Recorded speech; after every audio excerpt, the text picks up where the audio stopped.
Hello students, स्वागत आप सभी का आपके अपनी YouTube channel IT foundation classes में। तो गाइस, आज के इस वीडियो में वायरमैन ट्रेड फर्स्ट ईयर वाले स्टूडेंट्स के लिए मैं डिस्कस करूंगा न्यू और लेटेस्ट अपडेटेड सिलेबस के अकॉर्डिंग डेमो एग्जाम पेपर। जितने भी students wireman trade first year CBT exam देने वाले हैं वो सभी इस वीडियो को एंड तक ज़रूर देखिएगा, ताकि आप लोगों को पता चल सके कि किस तरीके का क्वेश्चन जो है आपके सीबीटी एग्जाम में आपसे पूछा जाएगा। तो स्टूडेंट्स स्टार्ट करते हैं फर्स्ट क्वेश्चन से। फर्स्ट क्वेश्चन है, देखिए, what is the value of form factor. Form factor जो है उसका मान कितना होता है, आप सभी को पता होना चाहिए। फॉर्म फैक्टर का मान होता है 1.11। अगर फॉर्मूला इसका पूछे तो फॉर्म फैक्टर का फॉर्मूला होता है आरएमएस मान बटे एवरेज मान। ठीक है, आरएमएस मान बटे एवरेज मान। अगर आपसे पीक फैक्टर पूछे तो पीक फैक्टर होता है आपका पीक मान बटा आरएमएस मान। ठीक है, और पीक फैक्टर की वैल्यू आती है आपकी √2, और √2 का मान होता है 1.414। ठीक है, ये वैल्यूज जो है आप लोगों के लिए यहाँ पे पीक फैक्टर की निकल के आती है। फिलहाल फॉर्म फैक्टर पूछा है तो 1.11 राइट आंसर हो जाएगा। नेक्स्ट क्वेश्चन है, RMS value of alternating voltage. Voltage के लिए पूछ रहा है, तो वोल्टेज के लिए देखो यार, आरएमएस वैल्यू जो होगी ना, आरएमएस वैल्यू वो होती है VM/√2, या फिर होता है 0.707 मल्टीप्लाइड बाई वी एम का मतलब होता है मैक्सिमम। ठीक है, यहाँ पे वी एम होगा और वी एम का मतलब होता है मैक्सिमम। तो 0.707 को अगर वी मैक्सिमम से हम गुणा करेंगे तो राइट आंसर जो है हमें आरएमएस मान मिलेगा। अब ये ऑप्शन डी में लिखा हुआ है, इसलिए इसका राइट आंसर हो गया ऑप्शन डी। इसके बाद में स्टूडेंट्स नेक्स्ट क्वेश्चन है, दिए गए मान में डोटेड लाइन का मान क्या है। ठीक है, डोटेड का मतलब यहाँ पे पूछ रहा है, तो डोटेड जो है ना, हर बिंदु पे जो है किसी वैल्यू को रिप्रेजेंट कर रहा है। और आप सभी को पता है कि हर किसी पॉइंट पे, किसी बिंदु पे अगर किसी मान को दर्शाए तो वो कहलाता है तात्कालिक मान, इंस्टेंटेनियस वैल्यू। ठीक है, तात्कालिक मान हम उससे कहते हैं। तो राइट आंसर हो गया ऑप्शन डी। नेक्स्ट क्वेश्चन है, what is the shape of the waveform of AC. इस एसी वेवफॉर्म का शेप क्या है। What is the shape of the waveform. अब देखो यार, इंग्लिश हिंदी में लिखा हुआ है एसी के वेवफॉर्म का आकार कैसा होता है, कैसा होगा, यहाँ पे ऐसा आना चाहिए। थोड़ा सा ये लिखने में लैंग्वेज प्रॉब्लम है। तो ये इसका जो आकार है वो कैसा है, साटूथ के जैसा लग रहा है यार, ये बिल्कुल साटूथ के जैसा है। ठीक है, फिर यहाँ से ऐसा चला गया तो ये जो है साटूथ के जैसा है, ट्रायंगुलर नहीं है साटूथ। ठीक है, ऐसा अगर ऐसा ऐसा स्लोप फिर सीधा आ गया, ऐसे स्लोप फिर सीधा आ गया, तो ये साटूथ कहलाता है। ठीक है, साटूथ वेव। ऑप्शन सी इसका राइट आंसर हो जाएगा। नेक्स्ट क्वेश्चन है, what is the SI unit of frequency. Frequency की एसआई यूनिट क्या है। हर्ज होती है यार, क्या होती है, हर्ज। ठीक है, एसआई इकाई क्या होती है, हर्ज। किलो हर्ज नहीं लिखोगे आप, मेगा हर्ज भी नहीं, गीगा हर्ज भी नहीं, हर्ज ओनली जो है एसआई यूनिट होती है, हर्ज। ऑप्शन बी इसका राइट आंसर हो जाएगा। नेक्स्ट क्वेश्चन है, 3 फेज स्टार कनेक्शन में, देखो यहाँ इंग्लिश में अच्छे से पढ़ना है इसको। ठीक है, which formula to find phase voltage in star संयोजन। स्टार संयोजन में जो फेज वोल्टेज होता है वो लाइन वोल्टेज का बटा √3 होता है, 1/√3। ठीक है, तो कौन से ऑप्शन में, ऑप्शन डी में है, फेज वोल्टेज जो है लाइन वोल्टेज का 1/√3 होता है। राइट आंसर हो गया अपना ऑप्शन डी। बढ़ते हैं स्टूडेंट्स इसके बाद में नेक्स्ट क्वेश्चन की ओर। नेक्स्ट क्वेश्चन है, संतुलित लोड स्टार या डेटा कनेक्शन सिस्टम में पावर खर्च की गणना के लिए कौन सा सूत्र है। पावर खर्च की गणना के लिए हम कौन सा सूत्र यूज में लेते हैं, हम लेते हैं √3VLIL कॉस थीटा। ठीक है, ये वाला हम फॉर्मूला यूज में लेते हैं। तो राइट आंसर हो जाएगा ऑप्शन बी। राइट आंसर क्या हो जाएगा, ऑप्शन बी। नेक्स्ट क्वेश्चन है, स्टार कनेक्शन सिस्टम में स्टार पॉइंट का नाम क्या है। स्टार पॉइंट का नाम क्या है स्टार सिस्टम कनेक्शन में। तो स्टार पॉइंट को तो हम न्यूट्रल पॉइंट बोलते हैं। क्या बोलते हैं, अरे यार ये देखो यार, ये स्टार है आपका। ठीक है, एक्चुअल में आप लोगों का ये स्टार है, ये स्टार। ठीक है, इस स्टार में जो ये पॉइंट है इसको क्या कहेंगे, न्यूट्रल कहेंगे। क्या कहेंगे, न्यूट्रल। ठीक है, बाकी 3 फेज होते हैं RYB, तीनों के बीच में 120 डिग्री का एंगल होता है, न्यूट्रल। और फेज के बीच में जो वोल्टेज होता है उसको फेज वोल्टेज बोलते हैं, और फेज के बीच में मापेंगे तो उसको लाइन वोल्टेज बोलते हैं। ये कुछ बेसिक चीज़ें आप लोगों को पता होनी चाहिए। तो यहाँ पे जो है इसमें 8th क्वेश्चन में ऑप्शन ए राइट आंसर होगा। नेक्स्ट क्वेश्चन है, 3 फेज सिस्टम में संतुलित और असंतुलित लोड के लिए किस विधि से पावर मापा जाता है।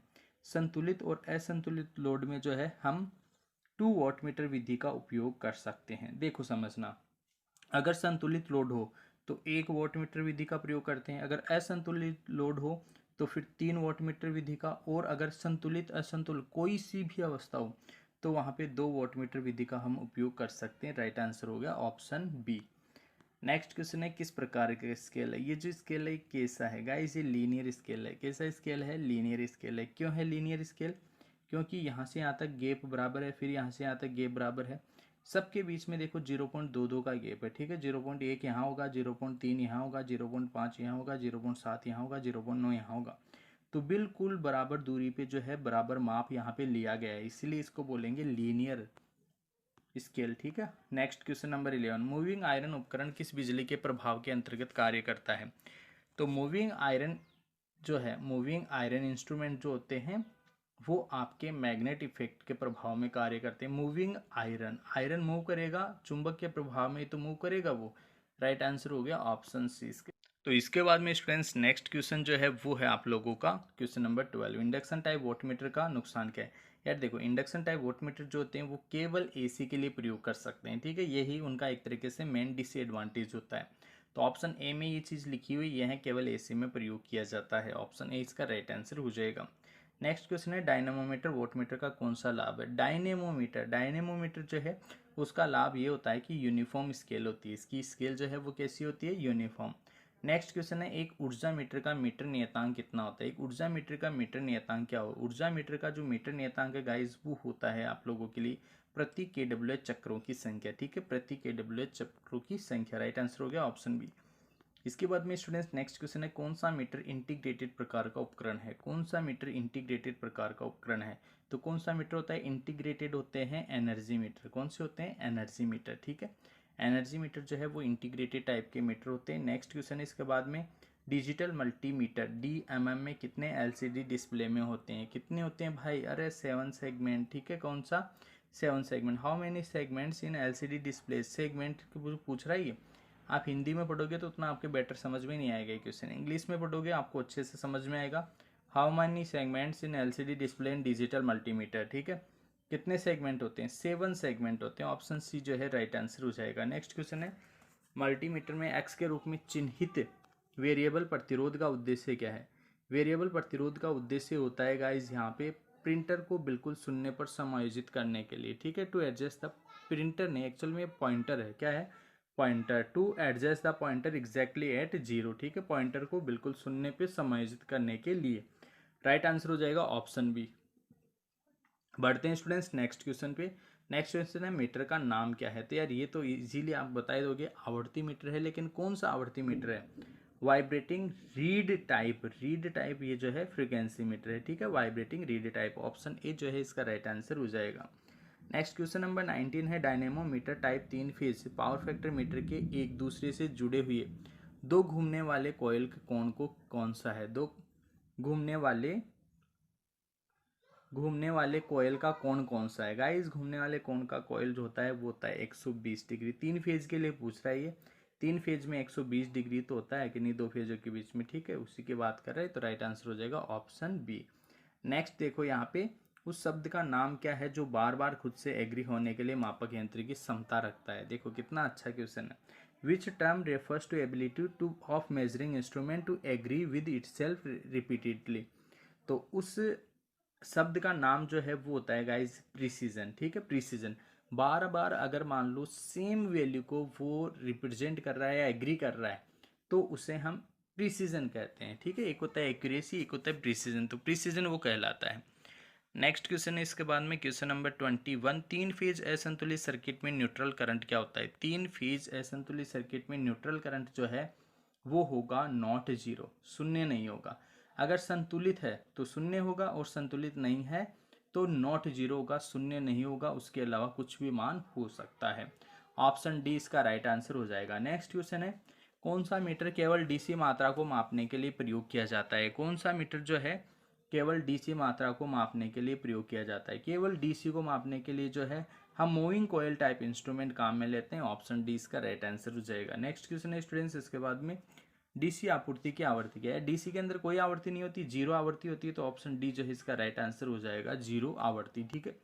नेक्स्ट क्वेश्चन है डीसी सर्किट में पावर फैक्टर का मान, अरे यार डीसी सर्किट में पावर फैक्टर का मान इकाई होता है, क्योंकि पावर फैक्टर क्या होता है कोस फाई, यहाँ पे कोस जीरो और कोस जीरो की वैल्यू होती है 1, इसीलिए राइट आंसर हो गया ऑप्शन डी।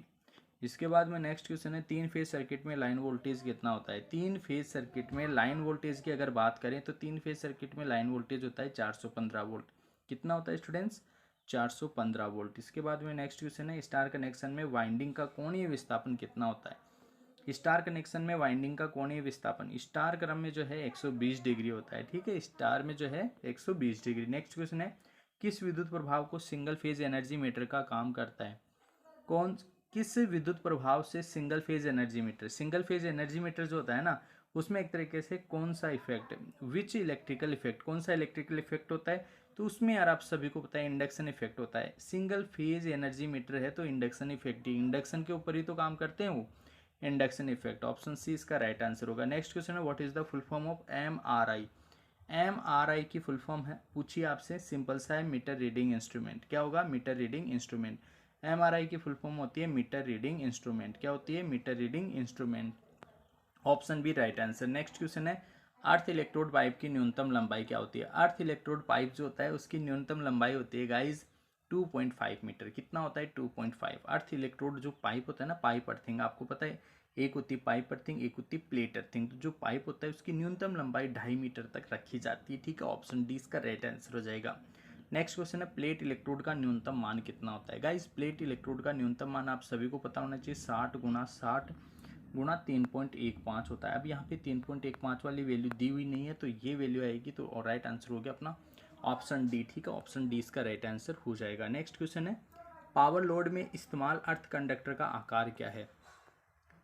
पावर लोड में इस्तेमाल अर्थ कंडक्टर का आकार क्या होता है। पावर लोड में जो अर्थ कंडक्टर, अर्थ चालक होता है, उसका तो आप सभी को पता होगा, 8 SWG यूज में हम लेते हैं। नेक्स्ट क्वेश्चन है, अच्छे अर्थ प्रतिरोध की सीमा क्या है। अच्छा जो अर्थ प्रतिरोध है उसकी वैल्यू न्यूनतम होनी चाहिए, बहुत कम होनी चाहिए, इकाई से कम होनी चाहिए, बहुत कम प्रतिरोध। ऑप्शन बी इसका राइट आंसर हो जाएगा। नेक्स्ट क्वेश्चन है, कौन सा उपकरण अर्थ प्रतिरोध को मापने के लिए प्रयोग किया जाता है। अर्थ रेजिस्टेंस जो होता है उसको हम मापते हैं गाइस अर्थ टेस्टर से। किससे मापते हैं? अर्थ, देखो अर्थ प्रतिरोध मापते हैं अर्थ टेस्टर से, और मेगर से मापते हैं इंसुलेशन रेजिस्टेंस। क्या मापते हैं? इंसुलेशन रेजिस्टेंस, कुचालक का उच्च प्रतिरोध।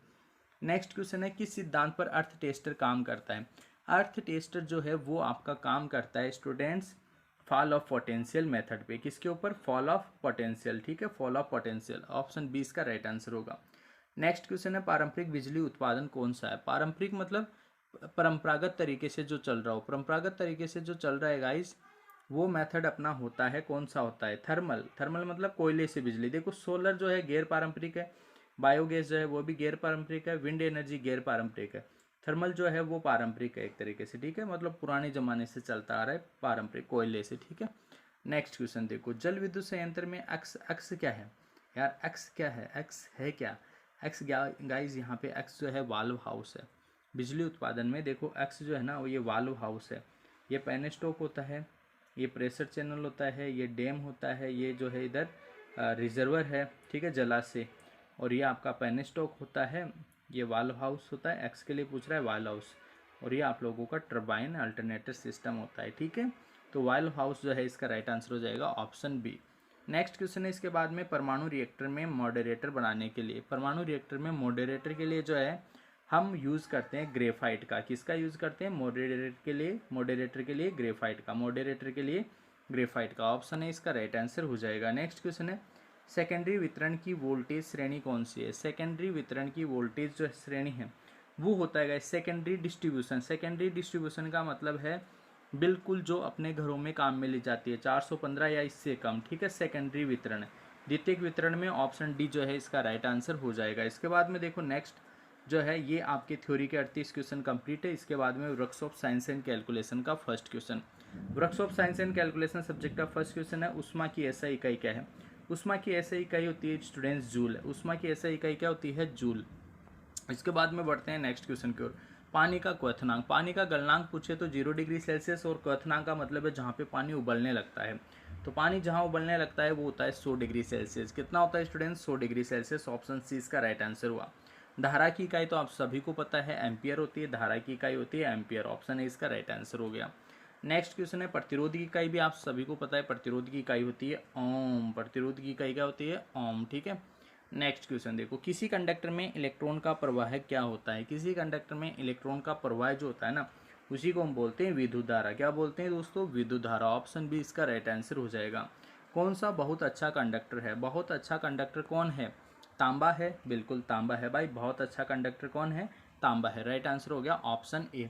नेक्स्ट क्वेश्चन है ड्राइंग के, ठीक है। ड्राइंग का फर्स्ट क्वेश्चन है प्रिज्म कौन सा है? देखो यार, जितनी भुजाएं वही प्रिज्म कहलाएगा। 1 2 3 4 5 6, 6 इसमें साइड है तो ये हेक्सागन है। कौन सा है? हेक्सागन।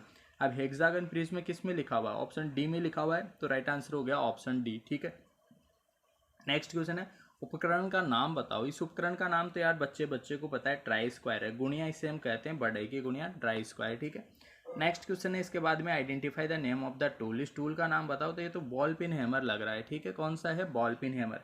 शकल से पता चल रहा है बॉल पिन हैमर है। ऑप्शन है इसका राइट आंसर हो जाएगा। नेक्स्ट क्वेश्चन है स्टूडेंट्स, उपकरण का नाम पहचानिए। इस उपकरण का नाम पहचानना है तो इस उपकरण का नाम जो है ना, वो है गाइज आप लोगों के लिए कटिंग प्लायर, ठीक है। क्या है?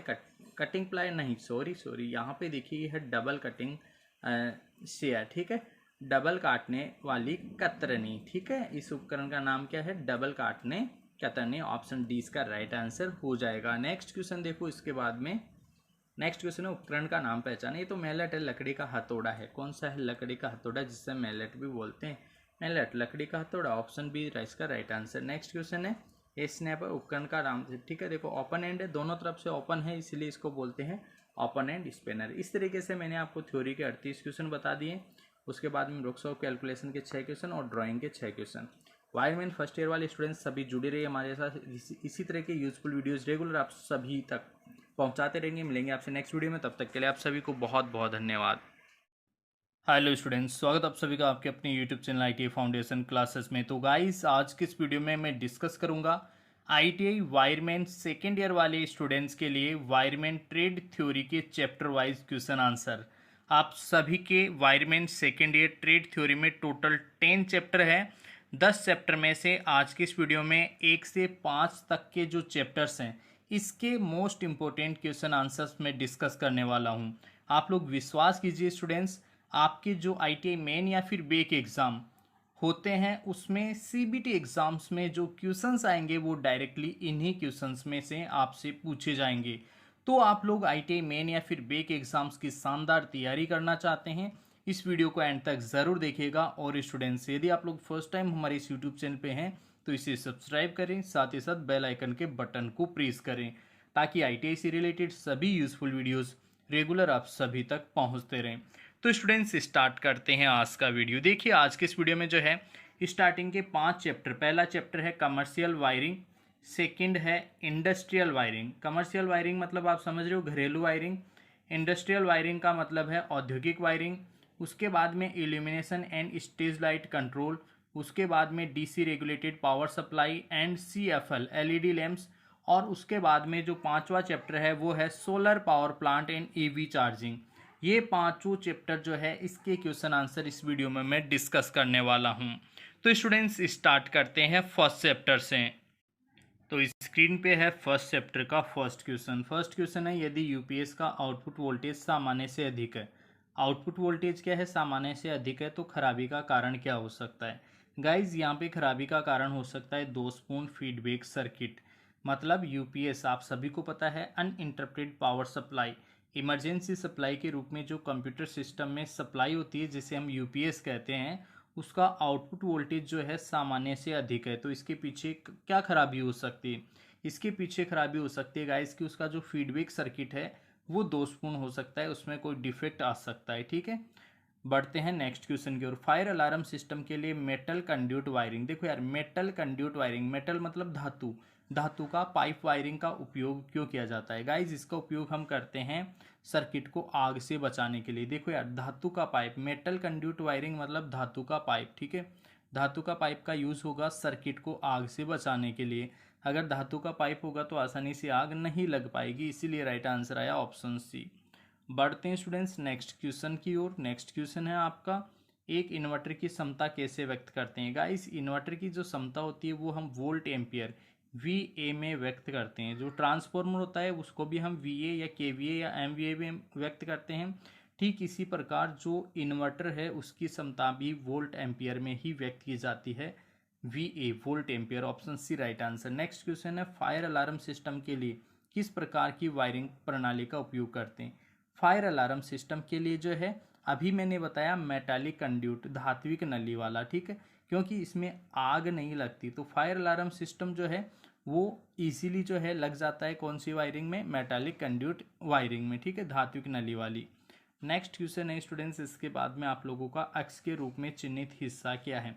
अब देखो यार, ये सर्किट बना हुआ है, इस सर्किट में आपको अक्ष जो है उसके बारे में बताना है कि अक्ष क्या है। तो यार ये तो आप लोगों को पता ही है कि ये डिस्ट्रीब्यूशन बोर्ड जो है, सिंबल्स जो हैं उसमें आप लोगों ने पढ़ा होगा, जो सिंबल्स वाला चैप्टर है, टॉपिक है, उसमें आप लोगों ने पढ़ा होगा डिस्ट्रीब्यूशन बॉक्स जिसे हम वितरण बोर्ड कहते हैं, उसका संकेत यहाँ पे बना हुआ है। नेक्स्ट क्वेश्चन है लेन। लेन मतलब आप समझ रहे हो लोकल एरिया नेटवर्क की इंटर प्रोसेसर की दूरी कितनी है। गाइज इसकी दूरी होती है 0 से 1 किलोमीटर, ठीक है। इंटर प्रोसेसर लेन का जो इंटर प्रोसेसर है उसकी दूरी होती है 0 से 1 किलोमीटर तक। 1 किलोमीटर तक जो है इसका राइट आंसर हो जाएगा। इसके बाद में स्टूडेंट्स नेक्स्ट क्वेश्चन है आप लोगों का CAT केट 5 केट 6 केबलों के परीक्षण के लिए उपयोग किए जाने वाले उपकरण का नाम क्या है। ये जो उपकरण बना हुआ है इसको हम क्या कहेंगे गाइज, इसको बोलते हैं लेन सेंसर। क्या बोलते हैं, लेन टेस्टर, ठीक है, क्या बोलेंगे, लेन टेस्टर इसे हम कहेंगे। राइट आंसर हो गया ऑप्शन ए। नेक्स्ट क्वेश्चन है यूपीएस की बैटरी के बैकअप समय और क्षमता के बीच क्या संबंध है। गाइज यूपीएस अभी मैंने बताया कि जो कंप्यूटर सिस्टम है उसमें इमरजेंसी जो सप्लाई है उसके लिए हम यूपीएस मतलब अनइंटरप्टेड पावर सप्लाई जो है उसका यूज़ करते हैं, राइट। तो यहाँ पे जो है समय और क्षमता के बीच में संबंध पूछा है, तो इसका राइट आंसर हो जाएगा बैटरी की क्षमता बढ़ने से समय बढ़ता है, क्षमता बढ़ने से समय बढ़ता है, ठीक है। इसके बाद में स्टूडेंट्स नेक्स्ट क्वेश्चन है आपके पास में फायर अलार्म सर्किट में गर्मी को महसूस करने के लिए। देखो यार, गर्मी को महसूस करना है तो हीट अलार्म जो सिस्टम है वो कौन सा होता है गाइस, वो होता है आपका थर्मिस्टर। हीट को जो सेंस करेगा ना, गर्मी को जो सेंस करता है, महसूस करता है, वो थर्मिस्टर होता है, ठीक है। नेक्स्ट है 3 फेज 415 वोल्ट प्रेरण मोटर के इंसुलेशन प्रतिरोध मूल्य को मापने के लिए किस रेटेड वोल्टेज मेगर का उपयोग। देखो यार 3 फेज के लिए बोल रहा है तो 3 फेज के लिए 1000 वोल्ट मेगर का हम यूज करते हैं, 3 फेज के लिए 1000 वोल्ट मेगर का, सिंगल फेज के लिए 500 वोल्ट का, ठीक है। नेक्स्ट क्वेश्चन देखो, नेक्स्ट क्वेश्चन है कमर्शियल वायरिंग में कंडक्टर और सुरक्षात्मक उपकरणों और स्विच गियर के चयन से पहले किस पर विचार किया जाना चाहिए। देखो यार कमर्शियल वायरिंग में कंडक्टर, सुरक्षात्मक उपकरण, स्विच गियर मतलब जो भी जैसे रिले वगैरह प्रोटेक्शन जो डिवाइसेस है उनकी ये बात कर रहा है। चयन से पहले किस पर विचार किया जाना चाहिए, किसके ऊपर विचार करना चाहिए, डाइवर्सिटी फैक्टर के ऊपर। किसके ऊपर, डाइवर्सिटी फैक्टर पे। राइट आंसर हो गया ऑप्शन ए। नेक्स्ट है स्वचालित फायर अलार्म सिस्टम। देखो यार जो ऑटोमेटिक फायर अलार्म सिस्टम है उससे रिलेटेड इक्वेशन है, मैं हीट डिटेक्टर के रूप में किसका उपयोग, हीट डिटेक्टर के लिए जो है नेगेटिव टेम्परेचर कोफिशिएंट का यूज करते हैं हम। किसका यूज करते हैं, negative temperature coefficient resistor, NTC, ठीक है। एनटीसी, एनटीसी क्या होते हैं, अगर प्रतिरोध जैसे टेम्परेचर अगर कम होगा तो प्रतिरोध बढ़ेगा, टेम्परेचर कम होगा तो प्रतिरोध बढ़ेगा, इनको बोलते हैं एनटीसी प्रतिरोधक। एक होता है पीटीसी, पीटीसी क्या होता है, अगर टेम्परेचर बढ़ रहा है तो प्रतिरोध भी बढ़ता है, ठीक है, वो पीटीसी। यहाँ फिलहाल यहाँ पे जो है जो ऑटोमेटिक फायर अलार्म सिस्टम है उसमें एनटीसी का यूज़ करते हैं। किसका यूज़ करते हैं गाइज, एनटीसी का, याद रखिएगा। नेक्स्ट क्वेश्चन है यूपीएस के विस्तार क्या है। देखो यार अभी स्टार्टिंग से मैं बोल रहा हूँ यूपीएस का विस्तार तो अनइंटरप्टेड पावर सप्लाई है। अब अनइंटरप्टेड पावर सप्लाई कौन से ऑप्शन में है, बी ऑप्शन में है, तो राइट आंसर हो गया ऑप्शन बी। नेक्स्ट क्वेश्चन है फायर अलार्म सिस्टम की ऑपरेटिंग आवृत्ति क्या है। फायर अलार्म सिस्टम की जो ऑपरेटिंग आवृत्ति होती है गाइस वो होती है 800 हर्ट्ज, डायरेक्टली याद रखना है 800 हर्ट्ज। नेक्स्ट क्वेश्चन है इन्वर्टर की कीमत किस कारक पर निर्भर करती है। इन्वर्टर की जो कीमत होती है ना गाइस वो डिपेंड करती है उसकी वीए रेटिंग पे। देखो यार अभी क्वेश्चन आया था कि इन्वर्टर की जो रेटिंग है वो किस में प्रदर्शित करते हैं, वीए में, इसलिए इन्वर्टर की जो कीमत है वो वीए कारक के ऊपर ही डिपेंड करती है। Next question, which is the type of CCTV camera. जो सीसीटीवी कैमरा है वो कौन सा प्रकार का है, किस प्रकार का है गाइज, ये जो है ये है आपका पीटीजेड कैमरा। देखो ऊपर ऐसे बंदा हुआ ऐसे लटका हुआ है ना, इसको बोलेंगे गाइस पीटीजेड कैमरा। क्या बोलेंगे, पीटीजेड कैमरा। ऑप्शन डी इसका राइट आंसर हो जाएगा। बढ़ते हैं दोस्तों नेक्स्ट क्वेश्चन की ओर। नेक्स्ट क्वेश्चन अपने पास में, यदि विद्युत प्रवाहित तार पृथ्वी या निकाय के संपर्क में आ जाए विद्युत प्रवाहित तार मतलब जिसके अंदर धारा बह रही हो, वो तार अगर पृथ्वी के संपर्क में आ जाए तो दोष क्या कहलाएगा यार, वो दोष कहलाएगा आपका ग्राउंड दोष, क्योंकि ग्राउंड के संपर्क में आ गया, ग्राउंड के संपर्क में आया, धारावाही चालक तार है वो किसके संपर्क में आ गया, जमीन, ग्राउंड के संपर्क में आ गया तो उसको बोलेंगे ग्राउंड दोष। ऑप्शन बी इसका राइट आंसर होगा। यदि इन्वर्टर अधिक लोड हो जाए तो क्या होगा, इन्वर्टर के ऊपर अधिक लोड हो जाए तो क्या होगा यार, ओवरलोड रिले जो है वो ट्रिप हो जाएगी। ओवरलोड रिले, OLR, ओवरलोड, अधिक लोड का मतलब ही है ओवरलोड, ठीक है। ये देखो ओवरलोडेड हो जाए तो ओवरलोड रिले जो है वो ट्रिप हो जाएगी, इन्वर्टर की ओवरलोड रिले जो है वो ट्रिप हो जाएगी। ऑप्शन ए इसका राइट आंसर हो जाएगा। नेक्स्ट क्वेश्चन है, 4 इंसुलेटेड कंडक्टर समूह का नाम क्या है। गाइस 4 को तो देखो क्वाड बोलते हैं, 4 को क्या बोलेंगे, क्वाड बोलेंगे, ठीक है। राइट आंसर हो गया ऑप्शन बी। 4 को याद रखना, 4 मतलब क्वाड बोलेंगे, ठीक है। नेक्स्ट क्वेश्चन देखो, लेन में डेटा संचरण माध्यम क्या है, लोकल एरिया नेटवर्क। लेन का मतलब क्या है, लोकल एरिया नेटवर्क। लेन में डेटा संचरण, डेटा मतलब डेटा जो है वो एक से दूसरे स्थान पे कैसे जाते हैं गाइज, वो जाते हैं कोएक्सियल केबल से। किससे जाते हैं, कोएक्सियल केबल से। ऑप्शन डी जो है इसका राइट आंसर हो जाएगा। नेक्स्ट क्वेश्चन है, पोर्टेबल GFCI की कार्यशील स्थिति की जांच के लिए इसकी परीक्षण आवृत्ति क्या है। अच्छा क्वेश्चन है।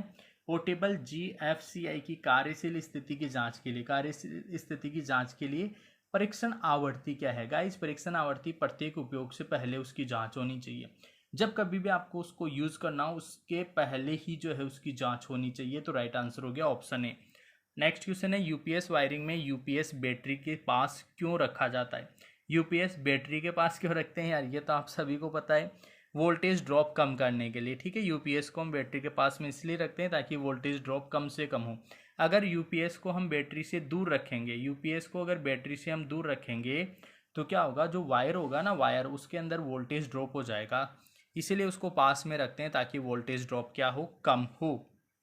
नेक्स्ट क्वेश्चन, विद्युत सहायक उपकरण का नाम क्या है। ये जो विद्युत सहायक उपकरण है इसका नाम क्या है। यहाँ पे डायग्राम बना हुआ है, इस विद्युत उपकरण जो है विद्युत सहायक उपकरण का नाम क्या है।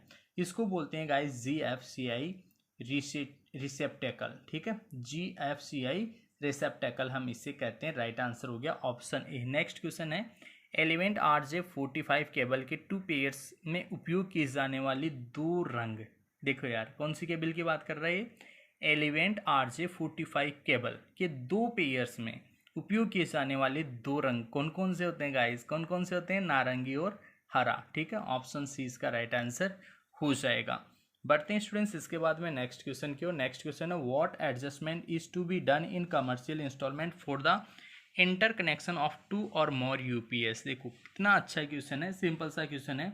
2 या अधिक यूपीएस के इंटरकनेक्शन के लिए वाणिज्यिक स्थापना में क्या समायोजन किया जाता है।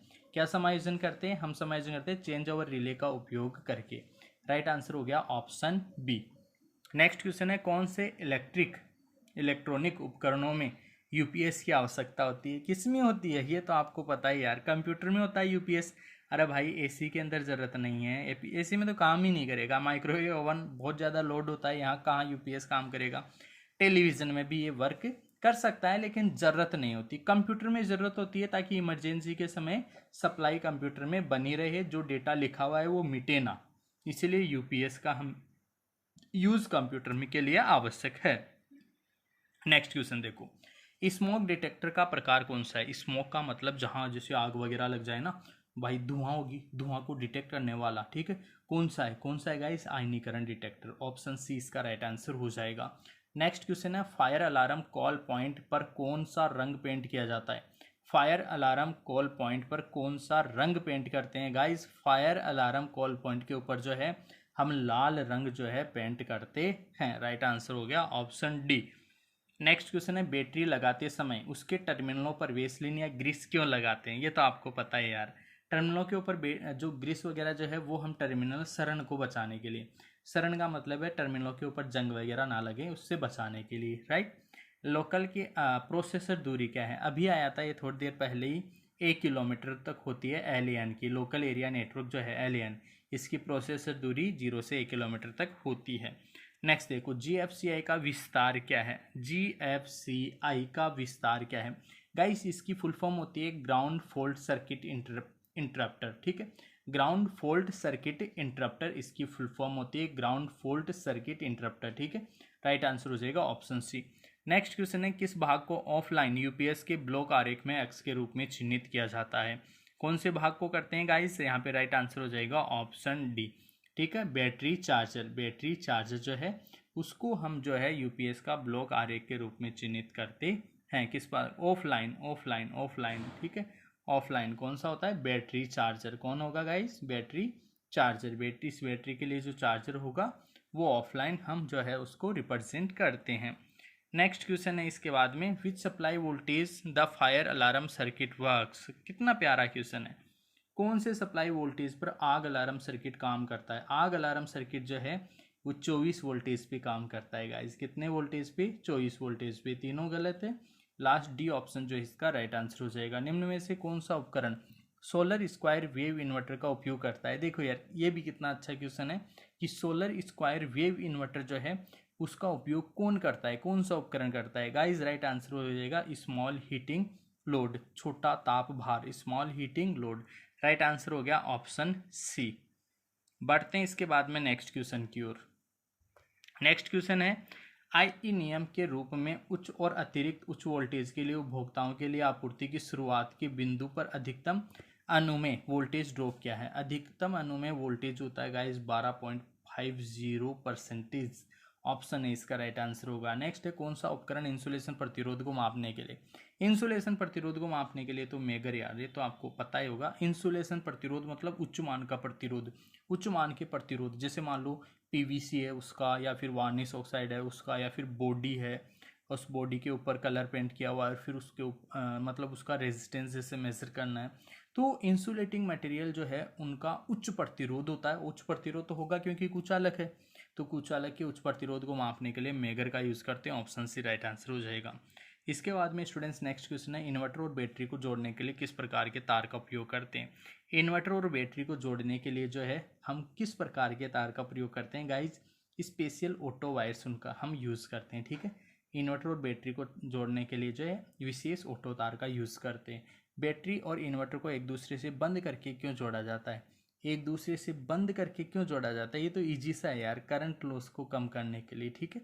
करंट हानि को कम करने के लिए, करंट हानि को कम करने के लिए। नेक्स्ट है, इंसुलेशन प्रतिरोध की इकाई कौन सी? इंसुलेशन प्रतिरोध, अब यार इंसुलेशन प्रतिरोध मैंने कहा उच्च मान का प्रतिरोध होता है। तो उच्च मान का मतलब बहुत अधिक मान का, बहुत अधिक मान का मतलब है मेगा ओम। मेगा का मतलब होता है 10⁶, ठीक है। 10⁶ ओम। किलो तो मतलब आप समझते हो 1000, ओम मतलब ओम, मिली ओम मतलब 10⁻³ ये तो बहुत कम हो गया। तो राइट आंसर हो गया ऑप्शन डी, क्योंकि इंसुलेशन प्रतिरोध क्या होता है? बहुत अधिक, और अधिक का मतलब है मेगा, मेगा का मतलब है 10⁶, ठीक है। नेक्स्ट क्वेश्चन, आईई नियम के अनुसार मीटर बोर्ड और मुख्य स्विच बोर्ड की जमीनी स्तर से कितनी ऊंचाई होती है? ये देखो काफ़ी सिंपल सा क्वेश्चन है, काफ़ी बार ये क्वेश्चन आया हुआ है। आईई नियम के अनुसार जो मीटर बोर्ड होता है और ये स्विच बोर्ड है उसकी ज़मीनी स्तर से ऊंचाई 2 मीटर कम से कम होनी चाहिए। न्यूनतम ऊंचाई जो है 2 मीटर तो होनी ही चाहिए। नेक्स्ट क्वेश्चन है इसके बाद में, सीसीटीवी का विस्तार क्या है? देखो यार, सीसीटीवी का फुल फॉर्म जो है यहाँ पे पूछा गया है। सीसीटीवी का विस्तार होगा आपके कॉमन कंप्यूटर टेलीविज़न, ठीक है। क्या होगा? Common computer television.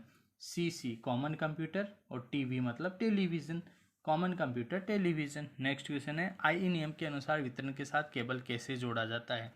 केबल को हम कैसे जोड़ते हैं यार? केबल को हम जोड़ते हैं किसी भी केबल स्ट्रेट को काटे बिना, लक्स को क्रिम्पिंग कर, लक्स जो है वो क्रिम्पिंग करके फिर हम जो है उसको जोड़ते हैं। लक्स आप जानते हो, केबल का जो एंड सिरा है उसको सही से टाइटली जो है जोड़ने के लिए लक्स का यूज़ करते हैं। कितने कलर कोडिंग तार RJ45 केबल में शामिल है? तो RJ45 केबल में जो है 8 कलर कोडिड तार जो है शामिल होते हैं। राइट आंसर हो गया ऑप्शन सी।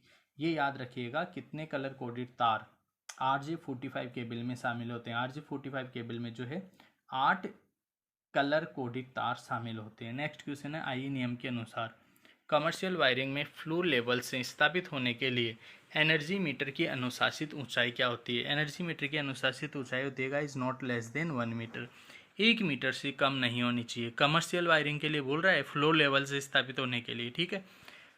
तो राइट आंसर हो गया ऑप्शन ए। बढ़ते हैं स्टूडेंट्स नेक्स्ट क्वेश्चन की ओर। नेक्स्ट क्वेश्चन है, वायरिंग इंस्टॉलेशन में लीकेज करंट प्रवाहित होने का मुख्य कारण क्या है? लीकेज करंट का तो देखो यार, मुख्य कारण ये होता है इंसुलेशन विफलता। अगर इंसुलेशन फेल हो गया तो लीकेज करंट उसमें फेल जाएगा। लीकेज करंट का मतलब है, जैसे मान लो कोई भी बॉडी है, ठीक है, इसमें ये अंदर वाइंडिंग फिट है और वाइंडिंग के ऊपर का इंसुलेशन अगर फेल हो गया, इंसुलेशन वाइंडिंग के ऊपर का अगर फेल हो गया तो इस बॉडी के अंदर करंट आ जाएगा। इस बॉडी के अंदर जो करंट आएगा उसको बोलेंगे लीकेज करंट। तो ये लीकेज करंट क्यों आया? इस तार के इंसुलेशन फेल्योर के कारण, ठीक है। तो इसीलिए इसका राइट आंसर हो गया अपना इंसुलेशन विफलता। नेक्स्ट क्वेश्चन आता है अपने पास में, इन्वर्टर में न्यूट्रल कैसे दिया जाता है? गाइस, इन्वर्टर में न्यूट्रल हम देते हैं, यह है इन्वर्टर आउटपुट और एसी मेंस के लिए कॉमन है। एसी मेंस के लिए क्या है? कॉमन है, ठीक है। राइट आंसर हो गया अपना ऑप्शन ए। नेक्स्ट क्वेश्चन देखो, नेक्स्ट क्वेश्चन आ गया अपने पास में, यूपीएस पूर्ण लोड पर ट्रिप हो जाता है तो इसका कारण क्या हो सकता है? अगर यूपीएस आपका पूर्ण लोड पर ट्रिप हो रहा है तो इसका कारण क्या है? पूर्ण लोड पे ट्रिप हो रहा है तो इसका मतलब है कि यार जो ओवरलोड सेटिंग है ना वो गलत है। क्या है? गलत अतिभार सेटिंग। ओवरलोड सेटिंग जो है वो गलत है, राइट। तो नेक्स्ट क्वेश्चन है गाइस अपना कि मध्यम वोल्टेज में फेजों के बीच बस बार में न्यूनतम क्लियरेंस। मध्यम वोल्टेज, मीडियम वोल्टेज है उसके लिए फेजों के बीच में जो बस बार, मतलब समझ रहे हो ना यार, बस बार होती है ना RYB जैसे, ठीक है, बस बार, उनके बीच में न्यूनतम कितनी डिस्टेंस होनी चाहिए, इसको बोलते हैं न्यूनतम क्लियरेंस। तो न्यूनतम क्लियरेंस जो है वो आप लोगों की होनी चाहिए 32 mm। कितना होना चाहिए? 32 mm, राइट। नेक्स्ट क्वेश्चन देखो, स्क्वायर वेव इन्वर्टर का उपयोग कहाँ किया जाता है? काफ़ी अच्छा क्वेश्चन है। स्क्वायर वेव इन्वर्टर का उपयोग हम कहाँ करते हैं? कहाँ करेंगे गाइस? हम करेंगे जनरल लाइटिंग में, ठीक है। सामान्य प्रकाश व्यवस्था में जो प्रयोग होता है वो स्क्वायर वेव इन्वर्टर का ही हम यूज़ करते हैं। नेक्स्ट क्वेश्चन है, कौन सा उपकरण एक मॉनिटर के भीतर 2 कैमरों के प्रदर्शन को सक्षम बनाता है? कौन सा उपकरण ऐसा है जो एक मॉनिटर के भीतर 2 कैमरों के प्रदर्शन को सक्षम बनाता है? कौन सा उपकरण होता है गाइज? वो होता है स्प्लिटर्स। कौन सा होता है? स्प्लिटर्स। ऑप्शन 20 का राइट आंसर हो जाएगा। तो गाइज फर्स्ट चैप्टर खत्म होने के बाद में अब हम बढ़ रहे हैं सेकेंड चैप्टर की ओर, ठीक है। सेकेंड चैप्टर का नाम है आपका इंडस्ट्रियल वायरिंग, मतलब औद्योगिक वायरिंग। तो औद्योगिक वायरिंग से रिलेटेड जो भी इंपॉर्टेंट क्वेश्चंस आपके एग्जाम में आने वाले हैं वो यहाँ पर मैं डिस्कस करने वाला हूँ, ठीक है। आप लोग परेशान मत होना, वीडियो थोड़ा सा लंबा है लेकिन बेनिफिट भी तो मिलेगा आपको, फ़ायदा भी तो मिलेगा। तो आप लोग एंड तक जो है पेशेंस बना के रखें, एंड तक वीडियो को ज़रूर देखें, ठीक है। चलो स्टार्ट करते हैं। क्रिम्पिंग का फ़ायदा क्या है? क्रिम्पिंग का फ़ायदा क्या होता है? क्रिम्पिंग जो है ढीले कनेक्शन से बचने के लिए। क्रिम्पिंग का मतलब होता है जकड़ के रख देना। जैसे मान लो कोई भी एक ऐसा है, ठीक है, इसके अंदर आपने कोई भी तार घुसाया, इसको क्रिम्प कर दिया, बिल्कुल पिचका दिया, दबा दिया, उसी को बोलते हैं क्रिम्पिंग, ठीक है। ढीले कनेक्शन से बचना, ये तो फ़ायदा है। नेक्स्ट क्वेश्चन है, 66 kV से ऊपर किस प्रकार के केबल का उपयोग करते हैं? 66 kV से ज़्यादा के लिए जो है हम प्रेशर केबल का उपयोग करते हैं। कौन से केबल का? Pressure cable. ऑप्शन डी जो है इसका राइट आंसर हो जाएगा। नेक्स्ट क्वेश्चन है गाइज, उपकरण के साथ विद्युत केबल के सिरे को जोड़ने और सुरक्षित करने के लिए किस सहायक उपकरण का उपयोग किया जाता है? तो गाइज हम उपयोग करते हैं, देखो क्वेश्चन फिर से पढ़ रहा हूँ मैं, उपकरण के साथ विद्युत केबल के सिरों को जोड़ना और सुरक्षित करने के लिए किस सहायक उपकरण का? कौन सा सहायक उपकरण होता है गाइज? होता है केबल ग्लैंड, ठीक है। क्या होता है? Cable gland. ग्लैंड आते हैं ना, बहुत मजबूत कस के रख देते हैं, ठीक है, सहायक उपकरण। केबल ग्रंथि हम उसे कहते हैं, केबल ग्लैंड, ग्लैंड होता है, राइट। नेक्स्ट क्वेश्चन देखो, पावर और कंट्रोल वायरिंग को औद्योगिक मोटर वायरिंग में एक अलग पाइप में क्यों चलाया जाता है? गाइज अलग पाइप में इसलिए चलाते हैं ताकि करंट विकिरण से बचा जा सके, करंट विकिरण से बचने के लिए, ठीक है। राइट आंसर हो गया ऑप्शन बी। बढ़ते हैं स्टूडेंट्स नेक्स्ट क्वेश्चन की ओर। बस बार प्रणाली के क्या लाभ हैं? बस बार प्रणाली के लाभ हमसे पूछे जा रहे हैं। तो बस बार प्रणाली के लाभ होते हैं गाइस, ऑप्शन डी, आसान जोड़ और परिवर्तन, आसान, इजी एडिशन एंड अल्टरेशंस, ठीक है। ये होता है बस बार प्रणाली का लाभ। अरे यार बस बार रहेगा ना, बस बार प्रणाली है तो इजीली हम जोड़ के उनसे जो है नेटवर्क, दो जो मतलब अलग सप्लाई लाइनें हैं वो आसानी से निकाल सकते हैं, आसानी से जोड़, उसी को बोल रहा है ये, ठीक है। तो ऑप्शन डी इसका राइट आंसर होगा। बाढ़ और औद्योगिक रोशनी के लिए किस प्रकार की प्रकाश व्यवस्था? बाढ़ और औद्योगिक रोशनी, समझ रहे हो? वहाँ पे क्या चाहिए यार? बहुत ही ज़्यादा फ्लड लाइट चाहिए, बहुत अधिक लाइट चाहिए और डायरेक्ट लाइट आनी चाहिए वहाँ पे ताकि अच्छे से दिखे, उसी को बोलेंगे, जो है उसको हम बोलेंगे सीधी रोशनी, डायरेक्ट लाइटिंग, ठीक है। ऑप्शन बी इसका राइट आंसर हो जाएगा। बढ़ते हैं स्टूडेंट्स नेक्स्ट क्वेश्चन की ओर। नेक्स्ट क्वेश्चन है अपना, कंट्रोल वायरिंग का उद्देश्य क्या है। गाइस कंट्रोल वायरिंग का उद्देश्य होता है अपने पास में उपकरणों को नियंत्रित करना।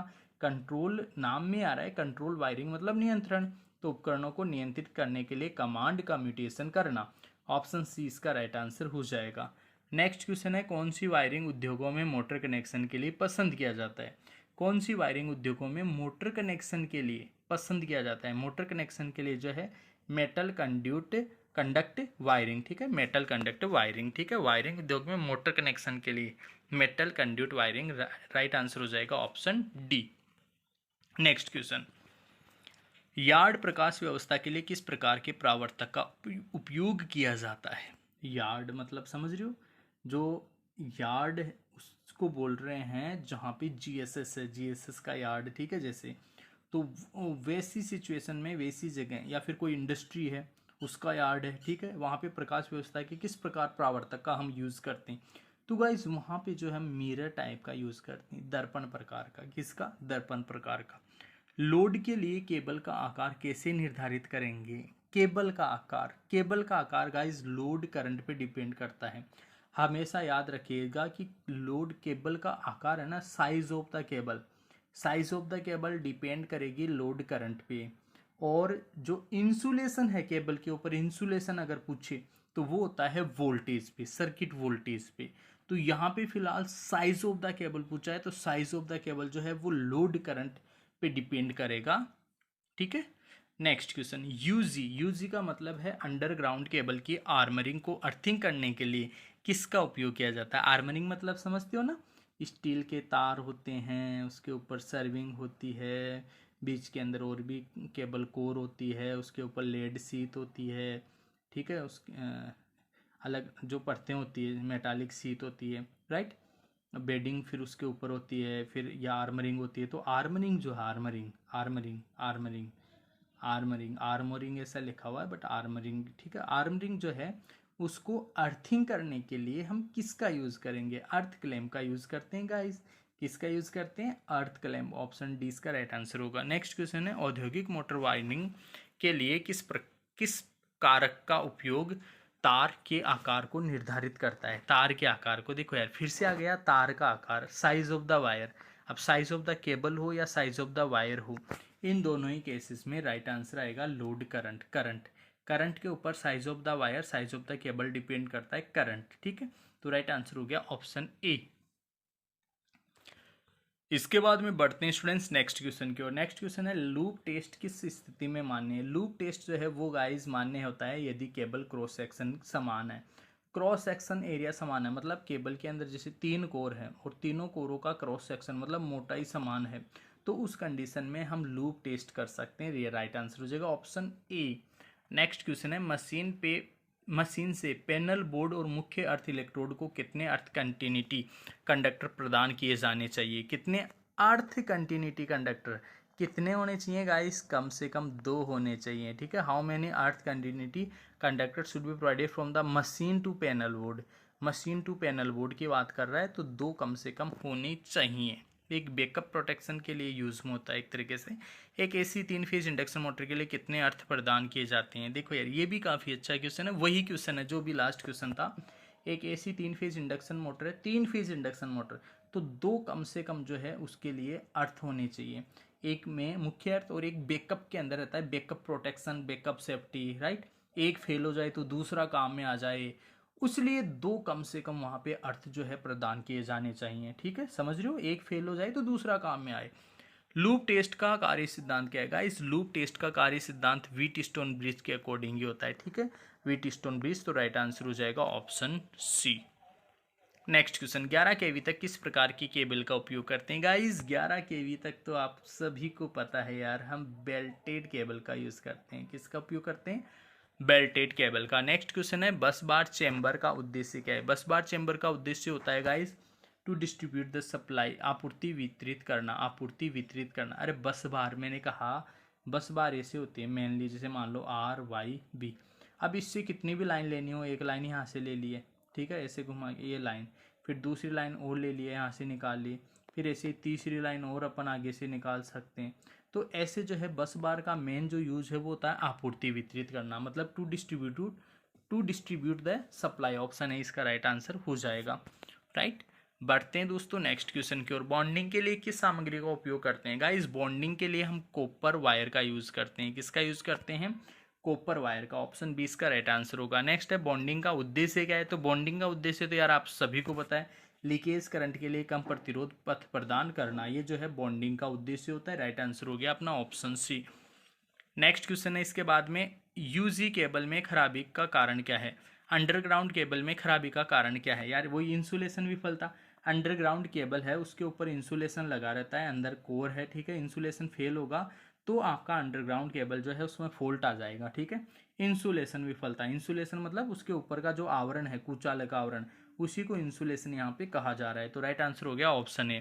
नेक्स्ट क्वेश्चन है, केबलों को आर्मर करने के लिए किस सामग्री, देखो अभी पहले भी आया था, आर्मर करने के लिए हम जो है गैल्वेनाइज स्टील का यूज़ करते हैं। स्टील के तार, स्टील के पतले तार या स्टील की पतली जो है पत्तियों के रूप के अंदर जो है कंडक्टर्स होते हैं, जो आर्मरिंग की तरह एक तरीके से हम इस्तेमाल करते हैं जिनका, ठीक है। उनको वो जो है बने होते हैं गैल्वेनाइज स्टील के। किसके बने होते हैं? Galvanise steel. ऑप्शन सी इसका राइट आंसर हो जाएगा। बढ़ते हैं दोस्तों इसके बाद में नेक्स्ट क्वेश्चन की ओर। केबल में सीथ बनाने के लिए किस सामग्री का उपयोग किया जाता है? स्टूडेंट्स केबल में सीथ बनाने के लिए जो है हम यूज़ करते हैं लेड का। किसका यूज़ करते हैं? लेड का। सीथ, अरे यार मेटालिक सीथ आप लोगों ने सुना होगा, मेटालिक सीथ जो केबल के अंदर मॉइस्चर मतलब नमी को जाने से रोकता है, और वो होता किसका है? लेड का होता है। लेड मतलब शीशा, ठीक है, लेड का बना होता है, वो मेटालिक सीट होता है जो लेड का बना होता है। राइट आंसर हो गया ऑप्शन ए। नेक्स्ट क्वेश्चन है, सिंगल कोर केबल आर्मर के बिना क्यों होते हैं? अरे यार सिंगल कोर है, अब सिंगल कोर में तो आर्मर की जरूरत ही नहीं होती। To avoid excessive sheath losses, अत्यधिक म्यान हानि से बचने के लिए, अत्यधिक उसमें जो है शीथ लॉसेस हो जाएंगे, इससे बचने के लिए जो है सिंगल कोर केबल के अंदर आर्मरिंग हम जनरली यूज़ नहीं करते, अन्यथा उसमें काफ़ी ज़्यादा लॉसेस हो जाएंगे। अब सिंगल कोर है, लॉसेस हो जाएंगे, बचेगा क्या, है कि नहीं? तो राइट आंसर हो गया अपना option B, to avoid excessive sheath losses, ठीक है। नेक्स्ट क्वेश्चन और इस चैप्टर का ये लास्ट क्वेश्चन है, औद्योगिक वायरिंग के लिए केबल आकार कैसे निर्धारित किया जाता है? औद्योगिक वायरिंग के लिए केबल का आकार, देखो फिर से आ गया वही केबल ऑफ साइज, ठीक है। केबल ऑफ साइज जो है केबल का करंट ले जाने की क्षमता पर विचार करें। करंट, देखो केबल ऑफ साइज आ जाए या कंडक्टर ऑफ साइज आ जाए, ठीक है, इन सभी केसेस में करंट, ठीक है, क्या आएगा? करंट। तो राइट आंसर हो गया ऑप्शन सी, ठीक है। चलो ये 2 चैप्टर कंप्लीट हो गए, अब हम स्टार्ट करेंगे थर्ड चैप्टर। थर्ड चैप्टर का नाम है अपना illumination and stage light control. Illumination प्रदीप्ति और stage control, stage light control, ठीक है। ये थर्ड चैप्टर है, 2 चैप्टर कंप्लीट हो चुके हैं। देखिए फिर से मैं आप लोगों को कहना चाहूँगा, थोड़ा सा संयम रखिए, थोड़ी सी अपनी समझदारी और जो हुनर जुनून है, जो आपका ड्रीम है, उसको याद रखते हुए आप लोग वीडियो को एंड तक ज़रूर देखिए। आपके जो एग्ज़ाम में क्वेश्चन आएंगे पक्का 100% इस वीडियो में से बहुत सारे क्वेश्चन मिलने वाले हैं। हो सकता है पूरा का पूरा पेपर यहीं से मिल जाए, तो आप लोग थोड़ी सी चतुराई दिखाइए। 1-2 घंटे लगेंगे, लेकिन आप लोगों की तैयारी है ना वो बिल्कुल ज़बरदस्त हो जाएगी दोस्तों, ठीक है। चलो देखो स्टार्ट करते हैं। ल्यूमिनस इंटेंसिटी की इकाई क्या है? देखिए यार दोस्तों, ल्यूमिनस इंटेंसिटी, ज्योति तीव्रता भी हम इसे कहते हैं ल्यूमिनस इंटेंसिटी, ठीक है, ज्योति तीव्रता, और इसकी इकाई हमेशा कैंडेला होती है, ठीक है। नेक्स्ट क्वेश्चन है, एक में फिलामेंट किस धातु का प्रयोग किया जाता है? एक में which metal of use to filament incandescent lamp? Incandescent lamp का मतलब है जो प्रदीप्ति वाले लैंप होते हैं, मतलब जैसे अपना बल्ब जो है, बल्ब, ठीक है, बल्ब के अंदर ही कौन सा फिलामेंट जो है वो किस धातु का होता है? तो ये तो यार आप लोग 10th क्लास में पढ़ लेते हो, टंगस्टन धातु का होता है। ऑप्शन 20 का राइट आंसर हो जाएगा। बढ़ते हैं स्टूडेंट्स नेक्स्ट क्वेश्चन की ओर। रिफ्लेक्टर का नाम क्या है? ये जो रिफ्लेक्टर बना हुआ है ना, इसको तो देखते ही आप बता दोगे कि यार पैराबोलिक है। ये देखो यार, ये जो साइज है ना ये पैराबोलिक है, इसीलिए राइट आंसर हो गया परवलयिक परावर्तक। परवलयिक को ही इंग्लिश में बोलते हैं पैराबोलिक। नेक्स्ट क्वेश्चन है, फ्लोरोसेंट ट्यूब लैम्प के टंगस्टन फिलामेंट में क्या लेपित होता है? यार देखो टंगस्टन फिलामेंट जो होता है ट्यूबलाइट में, ठीक है, उस टंगस्टन फिलामेंट के ऊपर जो है बेरियम और स्ट्रांसियम ऑक्साइड का लेप चढ़ा होता है, ताकि उनका कोरोजन ना हो, सड़न ना हो, लंबे समय तक वो टिके रहें, ठीक है। इसीलिए उनके ऊपर बेरियम और स्ट्रॉन्शियम ऑक्साइड का जो है लेप चढ़ा दिया जाता है ताकि उनका जीवन काल अच्छा हो जाए, राइट। ऑप्शन ए आ गया इसका राइट आंसर। नेक्स्ट क्वेश्चन है आपका डीएमएक्स नियंत्रक का विस्तार क्या है। डीएमएक्स का फुल फॉर्म एक तरीके से यहाँ पे पूछा गया है, और डीएमएक्स का फुल फॉर्म होता है digital multiplex controller. Digital multiplex controller, ठीक है, डिजिटल मल्टीप्लेक्स कंट्रोलर डीएमएक्स का फुल फॉर्म एक तरीके से होता है। तो ऑप्शन डी के अंदर यहाँ पे लिखा हुआ है digital multiplex controller. Next question है सोडियम वाष्प लैंप के अक्स के रूप में। अक्स के रूप में ये क्या है, एक्स के रूप में क्या है भाई, क्या है एक्स के रूप में, एक्स के रूप में है इलेक्ट्रोड। यार देखो ये वाला भी इलेक्ट्रोड है, ये वाला भी इलेक्ट्रोड है, तो एक्स के रूप में ये पूछा कि एक्स क्या है, ये इलेक्ट्रोड है गाइस। क्या है स्टूडेंट्स, इलेक्ट्रोड। ऑप्शन बी इसका राइट आंसर हो जाएगा। इसके बाद में बढ़ते हैं स्टूडेंट्स नेक्स्ट क्वेश्चन की ओर। नेक्स्ट क्वेश्चन है औद्योगिक ट्विन ट्यूबलाइट फिटिंग में स्ट्रोस्कोपिक प्रभाव को कैसे रोका जाता है। गाइस देखो यार, औद्योगिक ट्विन ट्यूबलाइट फिटिंग में स्ट्रोस्कोपिक प्रभाव, अब आपको पता नहीं होगा यार स्ट्रोस्कोपिक प्रभाव क्या होता है। वस्तुएं घूमती हुई प्रतीत होती है, उसको बोलते हैं स्ट्रोस्कोपिक प्रभाव। और इस प्रभाव को रोकने के लिए जो है हम संधारित्र श्रृंखला को एक ट्यूब से जोड़कर bye connecting a capacitor series with one tube, एक ट्यूब के साथ जो है कैपेसिटर को श्रेणी क्रम में जोड़ देते हैं। इससे स्ट्रोस्कोपिक प्रभाव जो है वो रुक जाता है, खत्म हो जाता है, राइट। नेक्स्ट क्वेश्चन, कुंडलित कुंडल लैंप का मुख्य लाभ क्या है। कुंडली कुंडल मतलब कोयल्ड कॉयल लैंप, कोयल्ड कॉयल मतलब जिसके अंदर ऐसा फिलामेंट टाइप का हो। उच्च प्रकाश उत्पादन, इसका मुख्य लाभ यही होता है, उच्च प्रकाश उत्पादन, higher light output. Option D इसका राइट आंसर होगा। नेक्स्ट क्वेश्चन है इनकैंडेसेंट लैंप के एक्स के रूप में चिन्हित केप का नाम क्या है। एक्स के रूप में कौन सी केप है गाइस, कौन सी केप है, देखो यार एक्स दिख रहा है, एक्स। ऑप्शन लिखे हुए हैं Edison page cape, option B है आपका छोटे बायोनेट, ऑप्शन सी है बायोनेट केप, और जियंट होता है एक्चुअल में, जियंट एडिसन स्क्रू केप। तो ये जो केप थी ना इसकी, वो कौन सी थी, जियंट, ये बायोनेट केप। इसको क्या बोलेंगे गाइस, बायोनेट केप बोलेंगे, ठीक है, बायोनेट केप बोलेंगे इसको, राइट। तो राइट आंसर हो जाएगा ऑप्शन सी, बायोनेट केप। तो ऑप्शन देखो यार सारे के सारे याद रखना। एडिसन पेज केप कैसा होता है, छोटे बायोनेट केप कैसे होते हैं, जेंट एडिसन स्क्रू केप कैसे होते हैं, तीनों जो है आप लोगों को याद रखने हैं।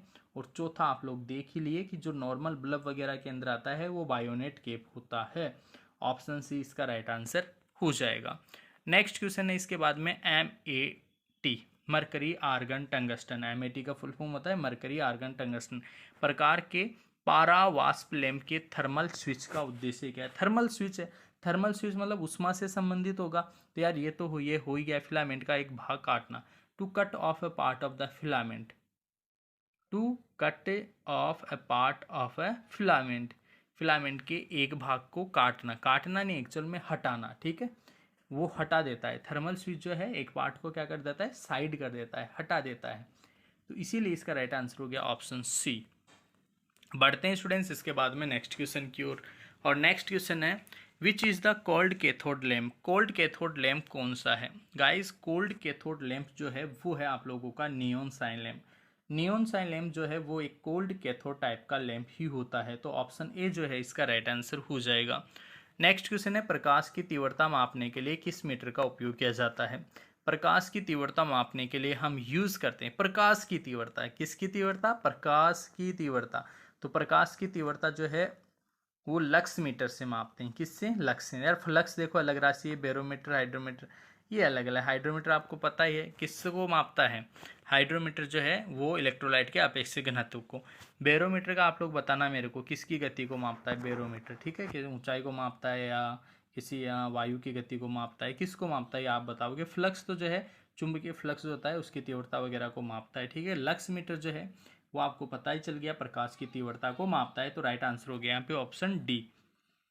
बढ़ते हैं स्टूडेंट्स नेक्स्ट क्वेश्चन की ओर। नेक्स्ट क्वेश्चन है आप लोगों का उच्च दाब धातु हेलाइड लैंप की बाहरी ट्यूब बोरोसिलिकेट ग्लास से क्यों बनाई जाती है। बाहरी ट्यूब आपको पता है दो ट्यूब होती है उसमें, हाई प्रेशर मेटल हेलाइड जो लैंप होता है उसमें दो ट्यूब होती, एक बाहर वाली एक अंदर वाली। तो बाहर वाली जो है वो बोरोसिलिकेट ग्लास की क्यों बनाते हैं, ऐसा क्वेश्चन यहाँ पे पूछा जा रहा है। गाइज आप सभी को पता है लैंप से निकलने वाली जो पराबैंगनी किरणें हैं उनके प्रभाव को कम करने के लिए जो है बाहर वाला जो लैंप है वो बोरोसिलिकेट ग्लास का बनाया जाता है, बाहर वाला जो कवरिंग है, आउटर जो ट्यूब है।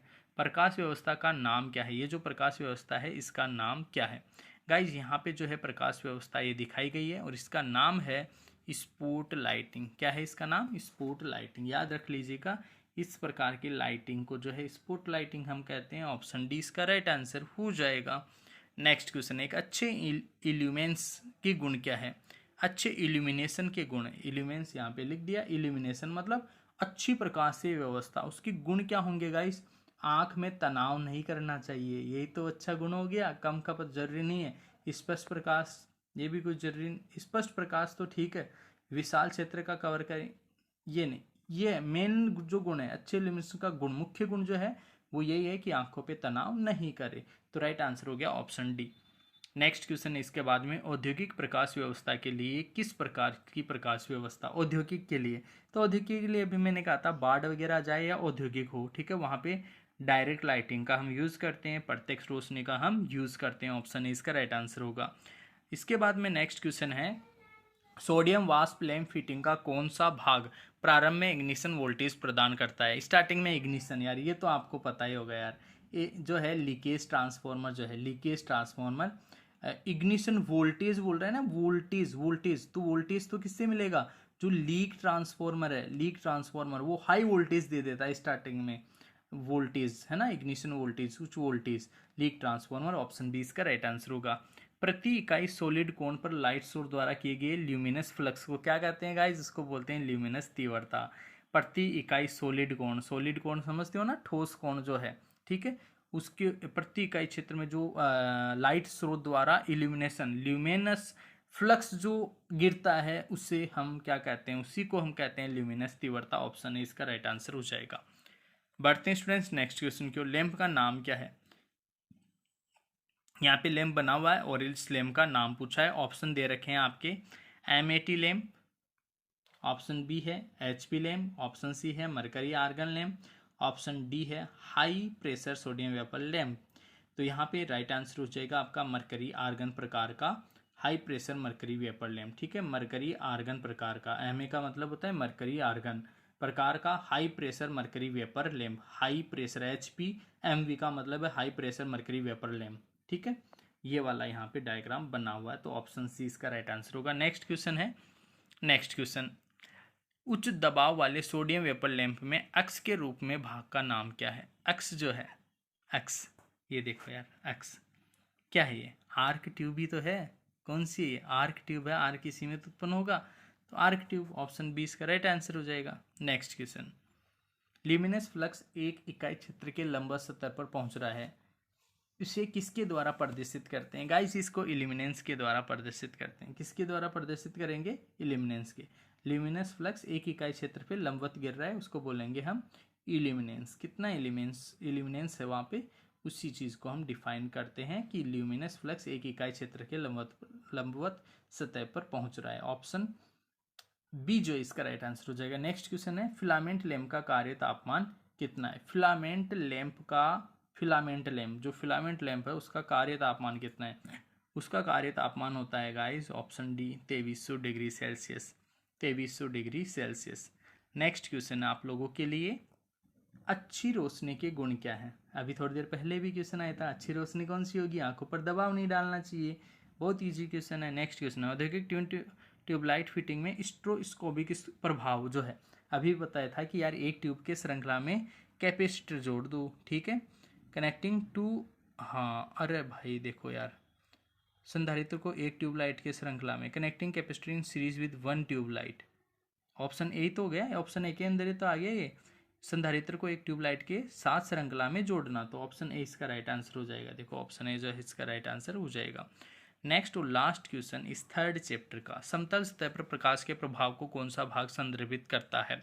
समतल सतह पर प्रकाश के प्रवाह को, प्रकाश का प्रवाह प्रकाश, उसको बोलेंगे इल्यूमिनेंस। क्या कहेंगे? इल्यूमिनेंस। ऑप्शन डी जो है इसका राइट आंसर हो जाएगा।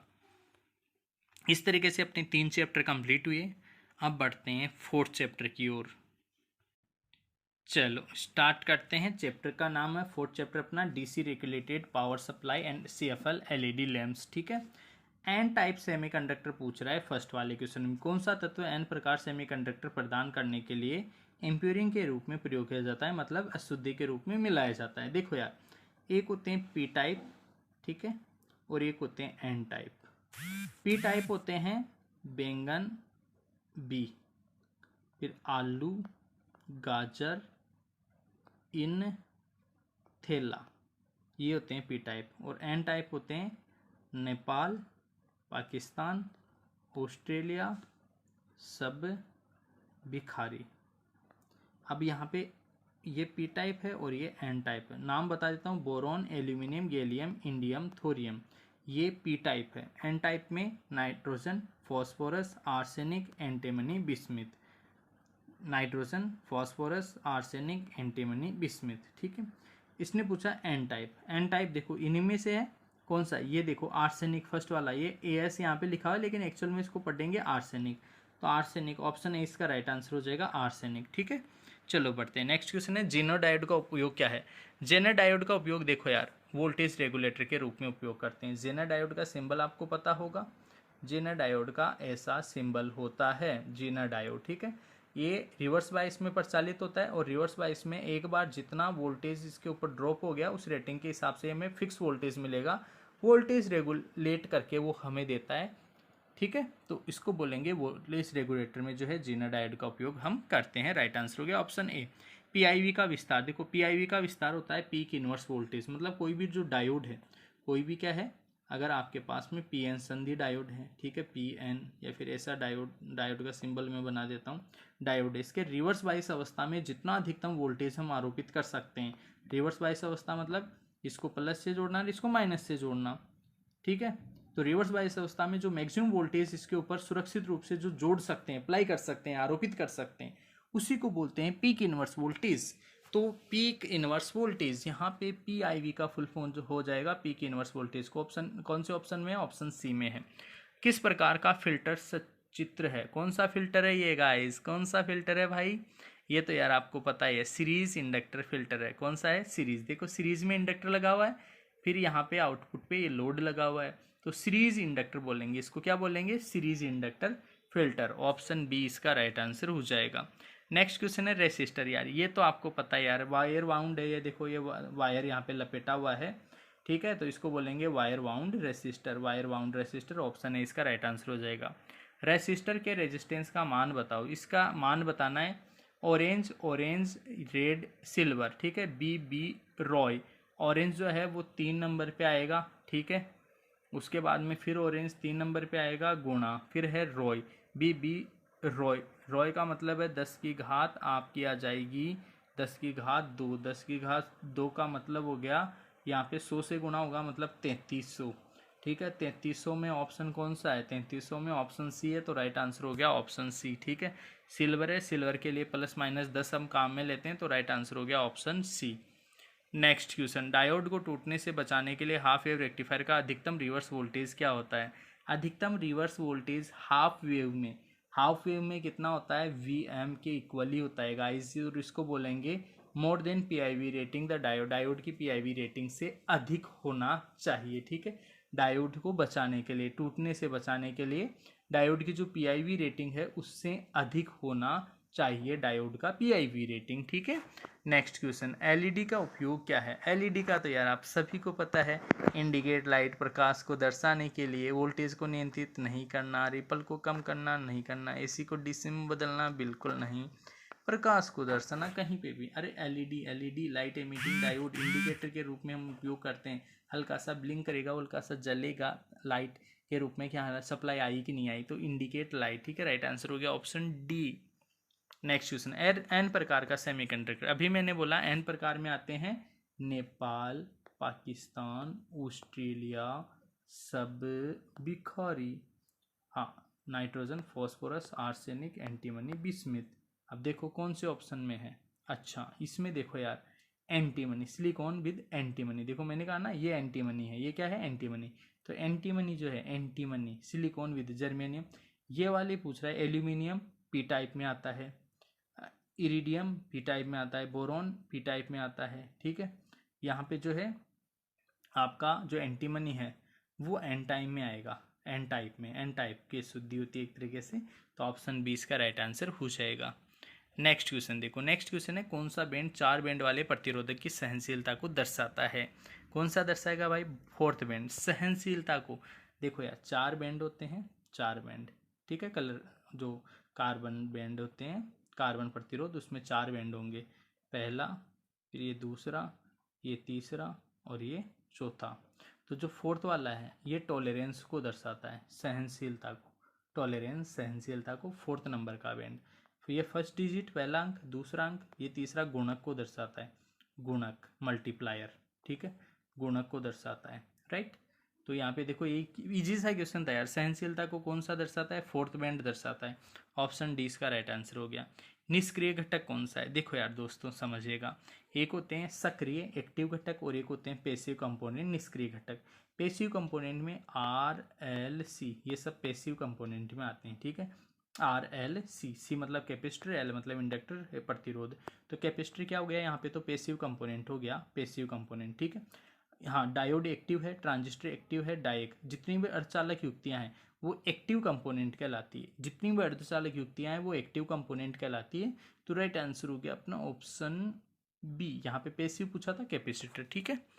नेक्स्ट क्वेश्चन देखो, नेक्स्ट क्वेश्चन आप लोगों का डीसी बिजली आपूर्ति का दूसरा चरण कौन सा है। डीसी बिजली आपूर्ति का दूसरा जो चरण है वो गाइस कौन सा है, दिष्टिकरण, ठीक है, रेक्टिफिकेशन, रेक्टिफिकेशन होगा।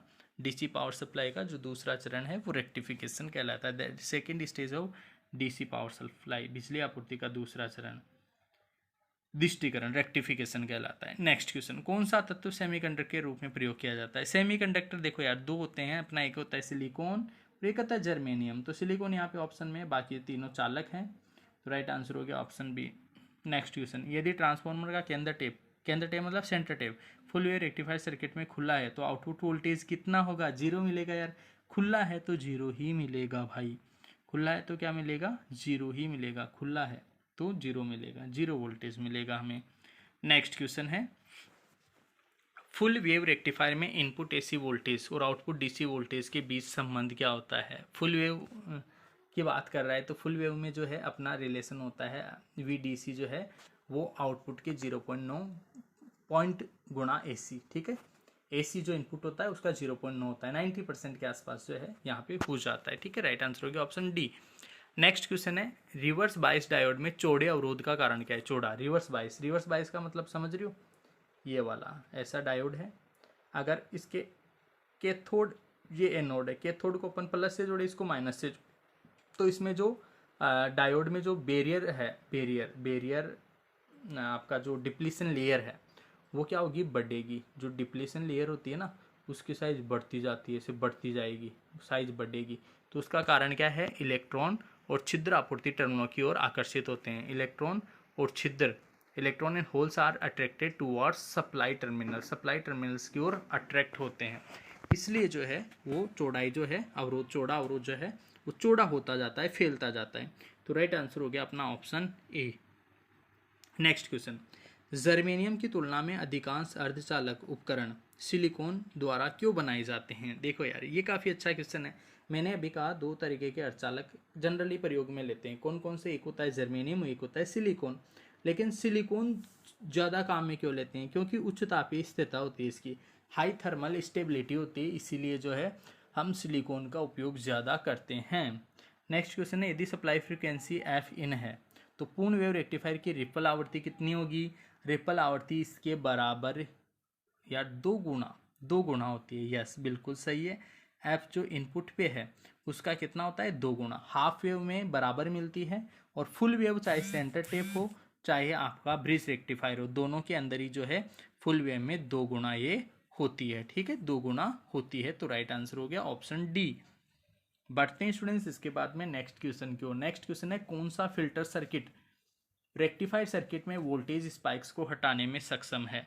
वोल्टेज स्पाइक्स को हटाने में कौन सा सक्षम है गाइस, कौन सा सक्षम है, पाई फिल्टर। वोल्टेज स्पाइक्स को हटाने के लिए पाई फिल्टर बेस्ट रहता है। पाई फिल्टर आपको पता है त्रिस्तरीय इसमें फिल्टर व्यवस्था होती है, तो इसीलिए ये जो है इसका राइट आंसर हो जाएगा ऑप्शन डी। नेक्स्ट क्वेश्चन है, 2n अर्धचालक युक्ति में क्या दर्शाता है।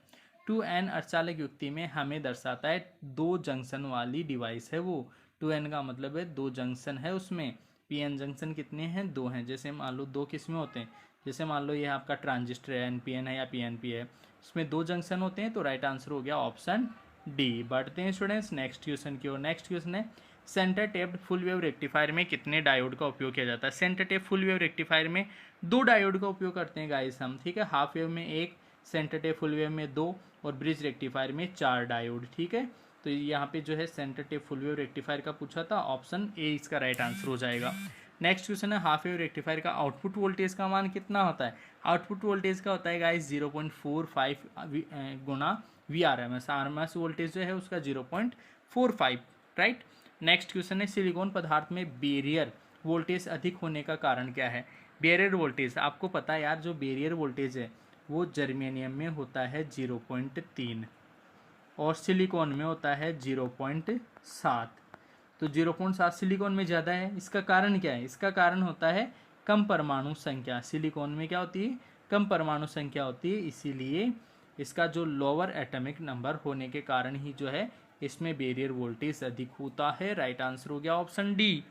नेक्स्ट क्वेश्चन देखो, नेक्स्ट क्वेश्चन है यदि इनपुट एसी वोल्टेज 24 वोल्ट है तो हाफ वेव रेक्टिफायर में आउटपुट डीसी वोल्टेज कितना होगा। गाइस आउटपुट डीसी वोल्टेज जो है वो हो जाएगा आपका 10.8। कितना हो जाएगा, 10.8, ठीक है। कितना हो जाएगा, 10.8, 0.45 के आसपास होता है, तो ये जो है 10.8 इसका राइट आंसर हो जाएगा। नेक्स्ट क्वेश्चन देखो, हरे रंग की एलईडी का विशिष्ट फॉरवर्ड वोल्टेज ड्रॉप क्या है। हरे रंग के लिए बोल रहे हैं ना, हरे रंग के लिए तो आप लोगों ने पढ़ा होगा, हरे रंग के लिए 2.2, राइट आंसर आ गया ऑप्शन डी। इस तरीके से अपने 4 चैप्टर कंप्लीट। अब हम पढ़ेंगे 5वां चैप्टर। तो स्टूडेंट यार देखो, मैंने फिर से मैं आप लोगों से कह रहा हूँ, आप लोग पेशेंस रखिए, वीडियो थोड़ा सा लंबा है बट एग्जाम की शानदार तैयारी के लिए बहुत ज़रूरी है। हाँ, अगर आप लोग थोड़ा सा थक गए हो तो आप लोग रेस्ट ले सकते हो, वीडियो को पॉज करके रख दीजिए और 5 मिनट 10 मिनट का रेस्ट करके आप लोग फिर से वीडियो को देख सकते हो, ठीक है। चलो देखो, फर्स्ट क्वेश्चन है 5वें चैप्टर का, सोलर पीवी सिस्टम का नाम क्या है। ये जो सोलर पीवी सिस्टम है ना, इसका नाम क्या है गाइस, इसको बोलेंगे हम ग्रिड से जुड़ी एसपीवी प्रणाली, ठीक है। सोलर फोटोवोल्टेक प्रणाली, एसपीवी का मतलब है सोलर फोटोवोल्टेक प्रणाली, ठीक है। ग्रिड से जुड़ी हुई है, तो ग्रिड है ना यार, यहाँ पे पता ही चल रहा है यार, ग्रिड है, देखो यूटिलिटी ग्रिड है तो ग्रिड से जुड़ी हुई, ग्रिड है तो ग्रिड से जुड़ी हुई, ग्रिड है तो ग्रिड से जुड़ी हुई, देखो ग्रिड है ये, क्या GRID लिखा हुआ है, ग्रिड से जुड़ी हुई। नेक्स्ट क्वेश्चन है उपकरण का नाम क्या है। इस उपकरण का नाम क्या है गाइस, इस उपकरण का नाम है सोलर लालटेन।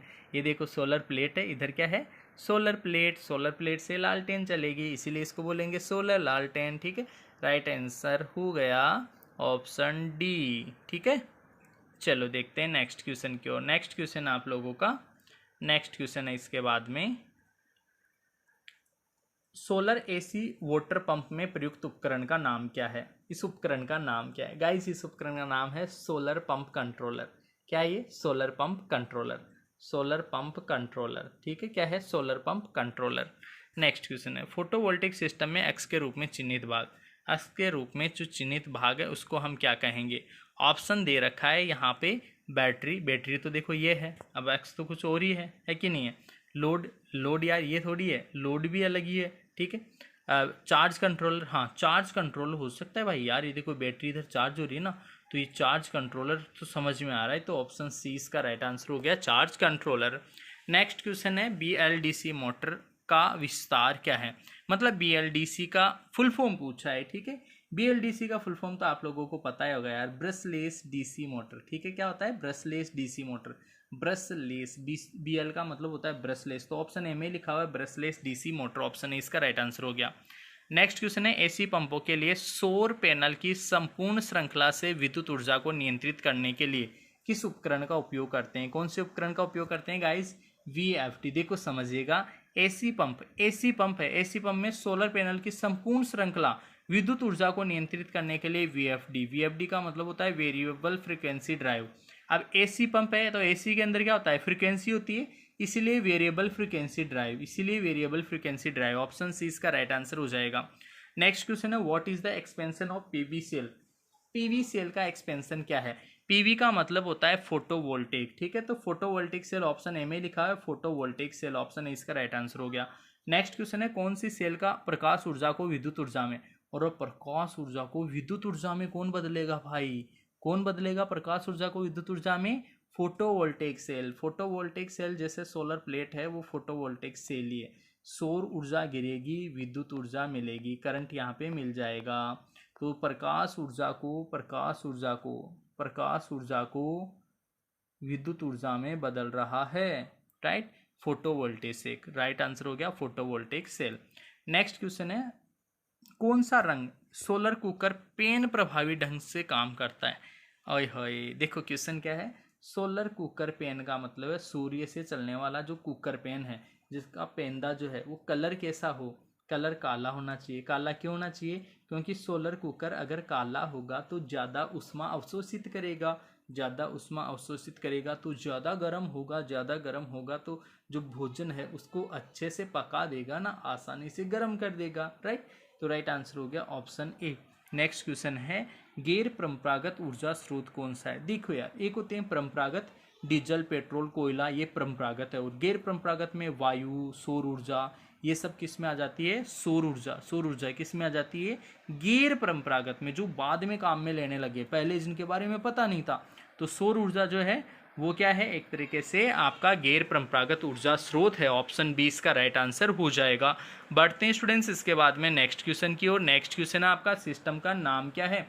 ये जो सिस्टम है ये तो यार आपको पता है यार, ये तो डायरेक्ट कपल्ड सिस्टम है। कौन सा है? डायरेक्ट कपल्ड है। डायरेक्ट पीवी मॉड्यूल है, पीवी मॉड्यूल से डायरेक्टली डीसी लोड है, तो इसको बोलते हैं डायरेक्ट कपल्ड सिस्टम, ठीक है। नेक्स्ट डिवाइस का नाम क्या है? इस डिवाइस का नाम तो सौर सेल है भाई, ये सौर सेल है छोटा सा, ठीक है, सौर सेल, ठीक है। ये इसमें जो है टुकड़े इसके जो सिलिकॉन जर्मेनियम के बने होते हैं, तो ये जो है सौर सेल है। नेक्स्ट क्वेश्चन है, फोटोवोल्टेइक सेल किसे कहते हैं? फोटोवोल्टेइक सेल जो है गाइज वो होते हैं आपके सोलर सेल। सोलर सेल को ही फोटोवोल्टेइक पीवी सेल बोलते हैं। पीवी सेल, सोलर सेल जो है इन्हीं को बोलते हैं। किसको बोलते हैं? सोलर सेल को ही हम बोलते हैं, ठीक है। नेक्स्ट क्वेश्चन, सौर सरणी बैटरी लोड के करीब क्यों स्थापित करते हैं? यार ये तो देखो फिर से वही क्वेश्चन आ गया, minimize the voltage drop. Voltage drop को कम करने के लिए जो है सौर बैटरी और लोड जो है वो पास पास रखे जाते हैं। तो राइट आंसर हो गया अपना ऑप्शन सी। बढ़ते हैं दोस्तों नेक्स्ट क्वेश्चन की ओर।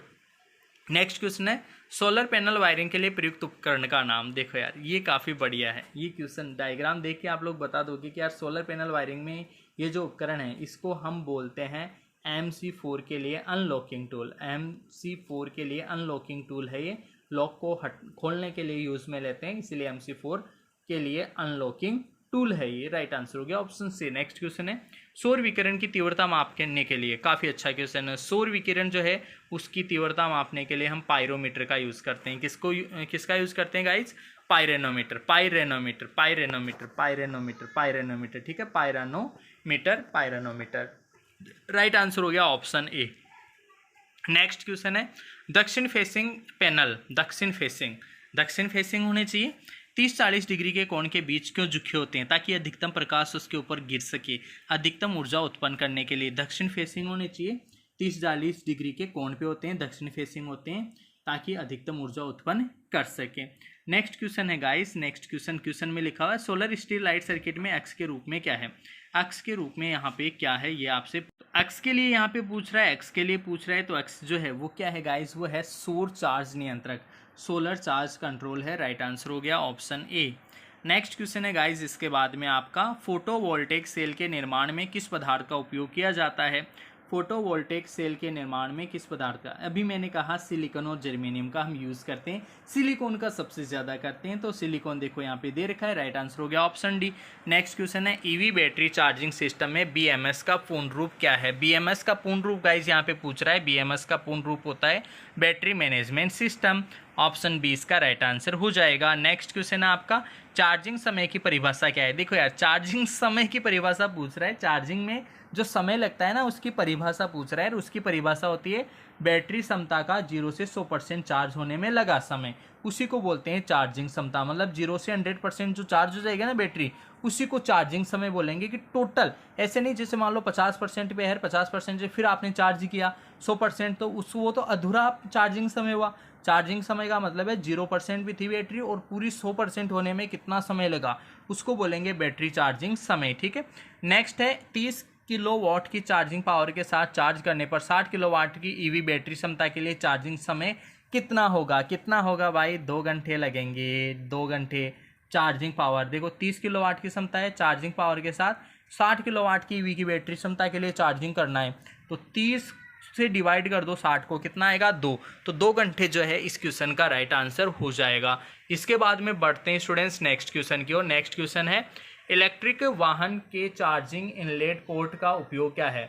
इलेक्ट्रिक वाहन के चार्जिंग इनलेट पोर्ट का नाम क्या है? इनलेट पोर्ट का नाम है गाइस चार्जर को बिजली की आपूर्ति से कनेक्ट करे। ऑप्शन ए जो है इसका राइट आंसर हो जाएगा। ईवी चार्जर में सीसीएस कनेक्टर का पूर्ण रूप क्या है? सीसीएस कनेक्टर का पूर्ण रूप जो है वो होता है guys combined charging system. Combined charging system CCS, combined charging system, combined charging system CCS. ठीक है, नेक्स्ट क्वेश्चन देखो। नेक्स्ट क्वेश्चन है, यदि कुछ संख्या में सौर सेलों को श्रृंखला में जोड़ा जाए तो परिणाम क्या होगा? श्रृंखला में जोड़ रहे हैं, श्रृंखला में जोड़ रहे हैं तो वोल्टेज बढ़ेगा, आउटपुट वोल्टेज बढ़ेगा, आउटपुट वोल्टेज बढ़ेगा। श्रृंखला में जोड़ेंगे 1, फिर 2, फिर 3। तो जैसे मान लो अगर इसका 2 वोल्ट है, इसका भी 2 वोल्ट है, 2 वोल्ट है, श्रेणी के अंदर सभी का वोल्टेज जुड़कर हो जाएगा 6 वोल्ट। तो श्रेणी में वोल्टेज बढ़ता है, समांतर में करंट बढ़ता है। श्रेणी में जोड़ा गया था, श्रृंखला मतलब श्रेणी, तो श्रेणी के लिए जो आउटपुट वोल्टेज का मान बढ़ेगा। ऑप्शन डी इसका राइट आंसर हो जाएगा। नेक्स्ट क्वेश्चन है, नेक्स्ट क्वेश्चन है अपने पास में, किस मानक आकार के सौर मॉड्यूल का निर्माण किया जाता है? किस मानक आकार? और भाई काफ़ी अच्छा क्वेश्चन है, 36 का यूज़ करते हैं। किसका? जो मानक सौर मॉड्यूल होता है ना, वो 36 सेल जो है उसके अंदर रखे जाते हैं, 36 सेल। ठीक है, ऑप्शन डी इसका राइट आंसर हो जाएगा। नेक्स्ट क्वेश्चन है, सौर मंडल में आमतौर पर उपयोग की जाने वाली बैटरी कौन सी होती है? सौर मंडल में तो सोलर बैटरी होगी यार। सौर मंडल है, सौर मंडल मतलब जैसे अपने अंतरिक्ष के अंदर जो है, जो भी जैसे सैटेलाइट्स हैं, उनके साथ कौन सी बैटरी प्रयोग करेंगे? बैटरी के लिए पूछ रहा है यार, बैटरी तो बैटरी तो भाई लेड एसिड बैटरी होती है, बाकी सोलर पैनल्स उनके साथ लगे होते हैं। सोलर पैनल से जो है लेड एसिड बैटरी चार्ज हो जाती है। ऑप्शन डी इसका राइट आंसर आएगा। सौर लालटेन में किस प्रकार का लैंप? सौर लालटेन मतलब समझ रहे हो ना, सोलर प्लेट से जो लालटेन चलेगी ना, उसमें लैंप कौन सा उपयोग में लेते हैं? एलईडी लैंप लेते हैं। कौन सा लेते हैं? LED lamp. ठीक है, आजकल एलईडी तो काफ़ी चल रहा है, एलईडी लैंप का हम यूज़ करते हैं। नेक्स्ट जो है स्टूडेंट्स, नेक्स्ट क्वेश्चन है अपना, फोटोवोल्टिक प्रणालियों का निर्माण ब्लॉक कौन सा है? निर्माण ब्लॉक जो है वो है गाइस आप लोगों का फोटोवोल्टिक सेल। ऑप्शन सी जो है इसका राइट आंसर हो जाएगा। Option C photovoltaic cell. ठीक है, नेक्स्ट क्वेश्चन है, डीसी पावर को फोटोवोल्टिक मॉड्यूल से एसी पावर में बदलने के लिए, डीसी को एसी में बदलना है तो इन्वर्टर। देखो यार, एसी को अगर डीसी में बदलना हो, डीसी में तो रेक्टिफायर, और डीसी को अगर एसी में बदलना हो तो इन्वर्टर। तो यहाँ पे राइट आंसर हो जाएगा इस क्वेश्चन में, डीसी को एसी में बदलना है मतलब इन्वर्टर का उपयोग होगा। नेक्स्ट क्वेश्चन देखो, सौर जल पंप प्रणाली में लागत का 80% किससे बनता है? सौर जल पंप प्रणाली में लागत का 80% किससे बनता है? किससे बनता है? सोलर पैनल से। सौर जल पंप प्रणाली है तो लागत का 80% जितना भी खर्चा होगा ना, उसका 80% तो सोलर पैनल से बन जाएगा। सोलर पैनल से विद्युत उत्पादन हो जाएगा वापस। जितना भी सोलर पंप सेट में बिजली खर्च होगी ना, 80% तो सोलर से ही बन जाएगी, 20% बाहर से देना पड़ेगा भाई, तब जाके वो सिस्टम सही से चलता रहेगा। ईवी की तेज चार्जिंग से धीमी चार्जिंग बेहतर क्यों है?